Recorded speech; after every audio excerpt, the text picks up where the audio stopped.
It's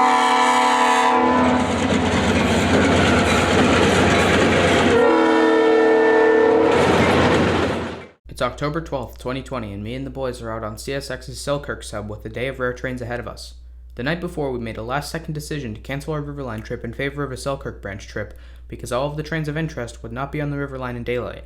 We got trackside in time for the beginning of a busy day full of rare lash-ups and a little foreign power. First up is Q634 with regular power. Quite a slow and boring start to what will be a great day.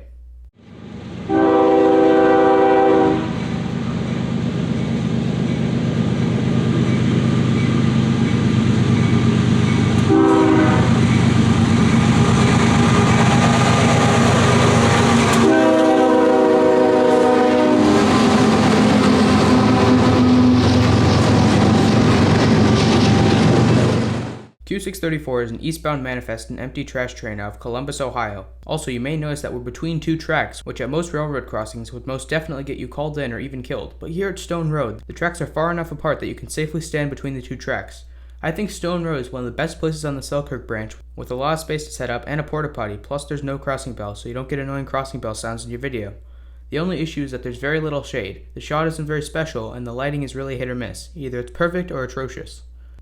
Now that we have 634 out of the way, the eastbound parade can begin, but not before westbound can pass. Here's Q159 getting moving west with a YN2 leader.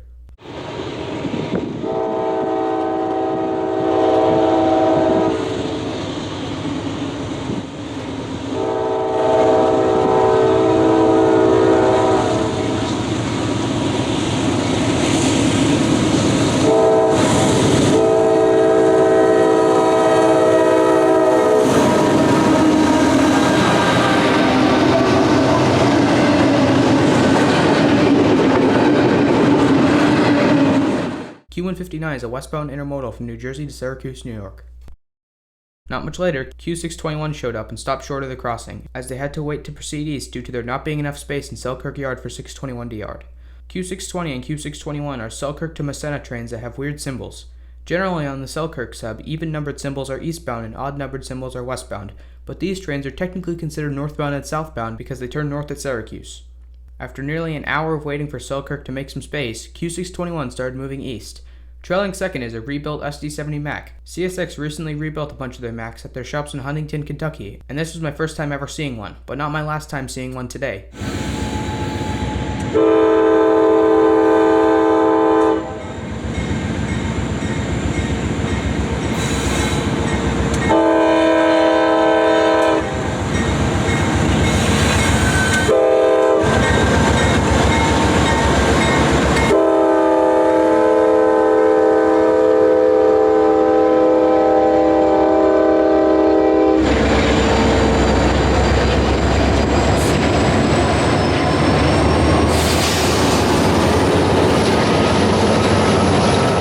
Q621 is an eastbound manifest with traffic from Massena, New York, which is right on the border with Canada, so most of the carloads on here are from Canada.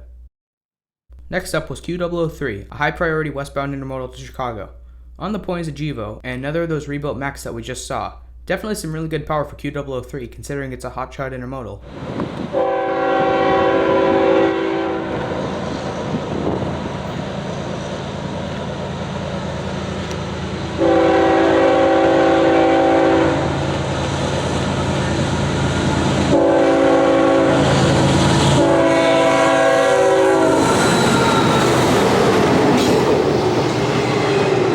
In the middle of this fast intermodal is 3415, the Georgia Railroad sticker unit.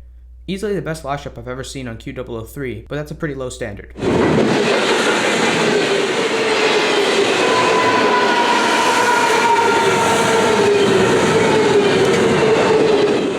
Following Q003 was Q205, westbound empty auto racks from East Brookfield, Massachusetts. This one had pretty regular power.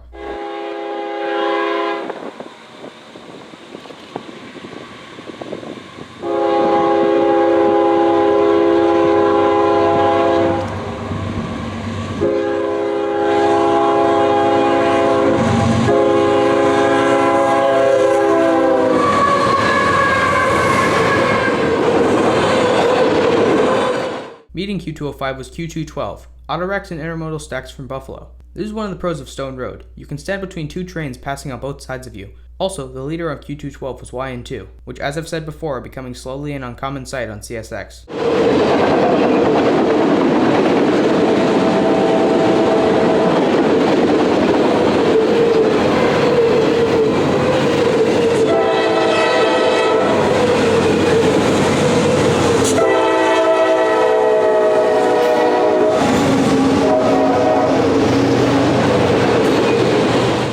Q212's autoracks are bound for various places in New Jersey where they will be unloaded.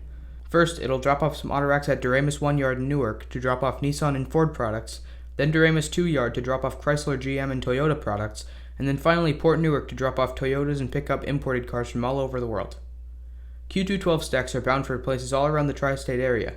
I believe they will be taken off the train in North Bergen, New Jersey and trucked from there.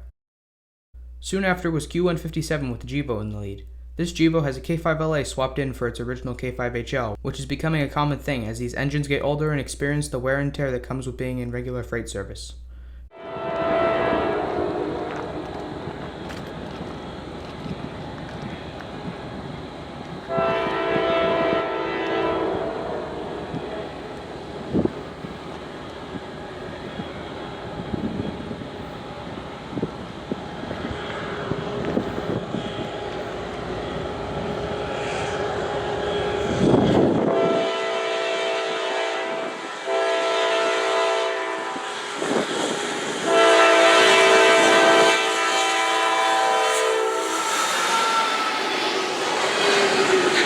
Q157 is a westbound intermodal from Philadelphia with empty autoracks on the rear from New Jersey. Meeting 157 was Q626, a manifest from Buffalo. Today's 626 is a duo of VIXIA and Jevos.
Following 157 was Q627, a manifest out of Selkirk with an MP15 second out.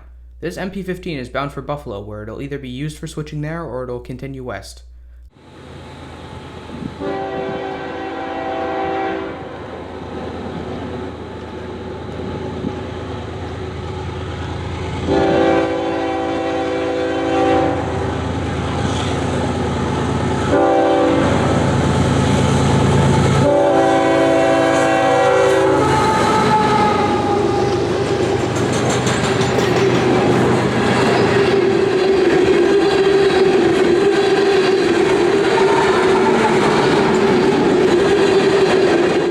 Later was Q621, yes, another Q621 with a GP40-2 third.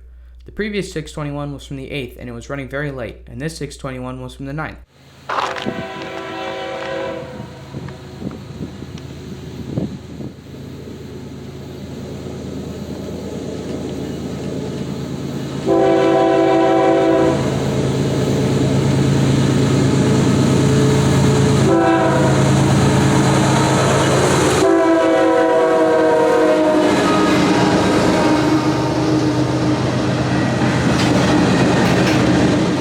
Following 621 was another eastbound manifest, Q368. This is the longest distance manifest on this line, going all the way from Chicago to Selkirk. Providing power is 2 Jevos.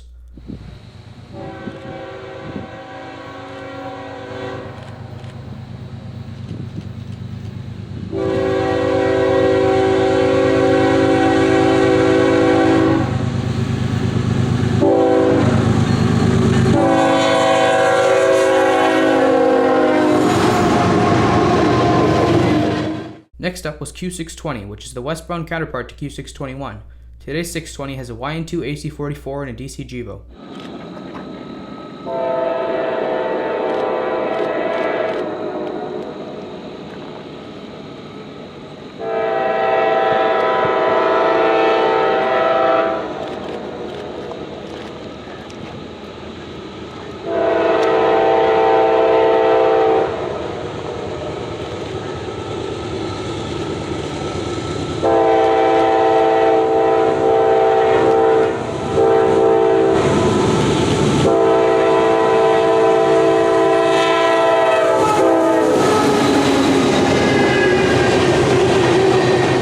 Finally, one of the reasons why we decided to go to the Selkirk sub instead of the River line. K162, eastbound crude oil loads from the BNSF at Cicero, Illinois. Second out is the last non-rebuilt SD70 Mac on CSX's fleet that isn't stored, rebuilt, or retired yet.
Following K162 was Q560, the other interesting train of the day.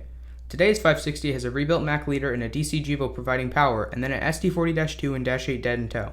Not sure why the SD40 was on here, but I know the Dash 8 is bound for either storage or scrap. Its horn, bell, number boards, and parts of the radiator have been removed, and chances are it doesn't have much time left. Q560 is reliably an interesting train, as it gets power from Cincinnati, Ohio, which tends to be pretty good.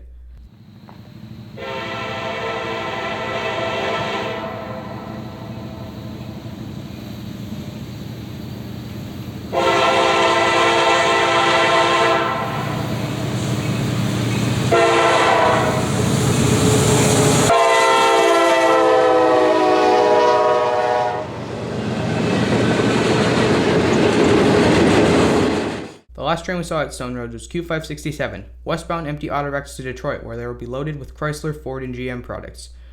This Q567 has a YN2 liter and near perfect light.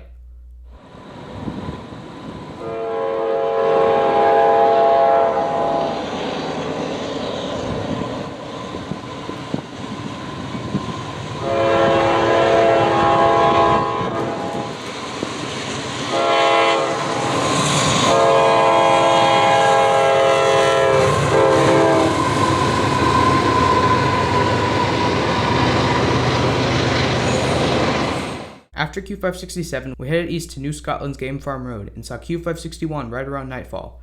Today's Q561 is quite the lash-up. A DC GEVO, AC44 number 12, the Spirit of Louisville, a GP40-2, and one of the Macs we saw earlier.